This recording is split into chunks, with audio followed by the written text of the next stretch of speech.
Hello friends, आज मैं आपको सिखाने वाली हूँ मटर दाना। जब भी हम एम्ब्रॉयडरी सीखते हैं या कढ़ाई सीखते हैं तो उसमें सबसे पहले बेसिक जो सिखाया जाता है वो मटर दाना ही सिखाया जाता है। उससे पहले थोड़ा बहुत हमें सिखाया जाता है कि फ्रेम कैसे खिसकाया जाता है। तो वो जब हम फ्रेम खिसकाना सीख जाते हैं, आगे पीछे दाएं बाएं हर तरीके से राउंड सर्कल में फ्रेम को मूव करके देखा जाता है कि किस तरीके से फ्रेम जो है निडल के आसपास मूव करता है और हम कढ़ाई का काम कर पाते हैं। तो ये जो मैं अभी बना रही हूँ ये मटर दाना है। ये बेसिक है सबसे पहले एम्ब्रॉयडरी में जब हम सीखते हैं तो, क्योंकि मेरी मशीन थोड़ा ख़राब है, काफ़ी समय से यूज़ नहीं किया तो उतना अच्छा बेहतर काम नहीं कर पा रही जितना कि कोई मशीन कर सकती है। तो अभी यहाँ पे देखिएगा, यहाँ पे मैंने मशीन की स्पीड थोड़ी स्लो कर दी है ताकि आप हर टाके को थोड़ा अच्छे से देख पाएँ।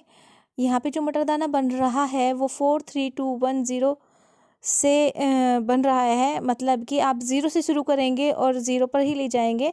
बेसिकली घड़ी में 5 टाके होते हैं। मतलब घुटना जब आप प्रेस करते हो या लगाते हो तो 5 नंबर तक जो मशीन की चौड़ाई है वो जाती है। क्योंकि मेरे मशीन में थोड़ी सी प्रॉब्लम है तो मैं इसको 5 तक यूज़ नहीं कर पाती, मेरा थ्रेड टूट जाता है, तो मैं 4 तक ही यूज़ करती हूँ। अभी मैं जो आपको दिखा रही हूँ वो टाँका 4 तक ही जा रहा है। 0 1 2 3 4, 4 पे जाने के बाद फिर 4 3 2 1 0। तो इस तरीके से जब हम वो घड़ी के टाँके को चलाते हैं तो इस तरीके का मटर दाना बन पाता है।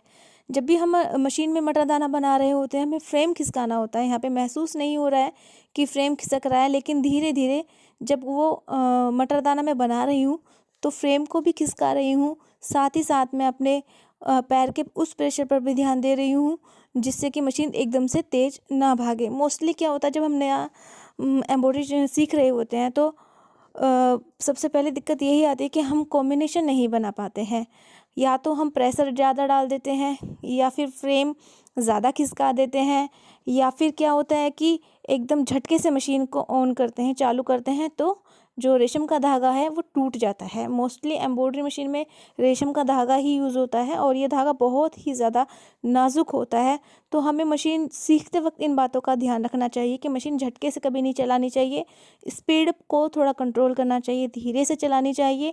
और तब हमें अपना डिज़ाइन कोई भी जो हम सीख रहे हैं, जो भी हम करना चाहते हैं वो आगे डिज़ाइन बनाना चाहिए। और दूसरी बात है प्रैक्टिस। एम्ब्रॉयडरी में प्रैक्टिस आपको लगती ही है, आप एक दिन में परफेक्ट नहीं बन सकते।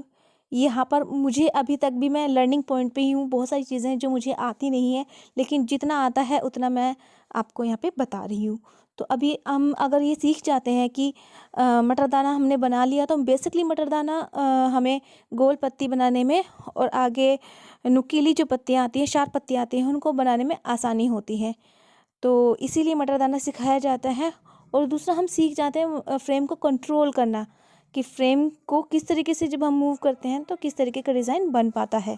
अभी जैसे कि आप देख सकते हैं कि ये नुकीली पत्तियाँ की तरह से दिखने वाला मटर दाना मैंने बनाया है। इसमें फ्रेम को थोड़ा खिसकाया गया है आगे की तरफ और तब इसको बनाया गया है। तो इस तरीके से आप नुकीली पत्तियाँ बनाएंगे जब आप आगे सीखेंगे। तो ये मटर दाना है, ये थोड़ा लंबे वाला मटर दाना है, एक थोड़ा छोटे वाला मटर दाना आता है।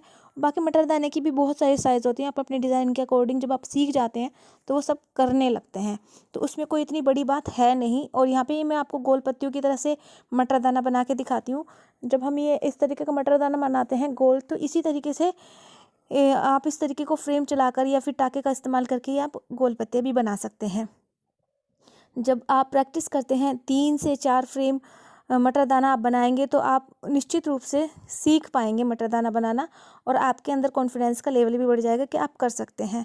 बस मशीन को झटके से ना चलाएं, फ्रेम को लगातार धीरे धीरे खिसकाएं, एकदम से अचानक से ना खिसकाएं या बिल्कुल स्लो ना कर दें, क्योंकि एक जगह ही जब नीडल चलती रहेगी तो नीडल टूटने का डर रहता है और वो कभी कभी छिड़क के आँख में लगने का भी डर रहता है।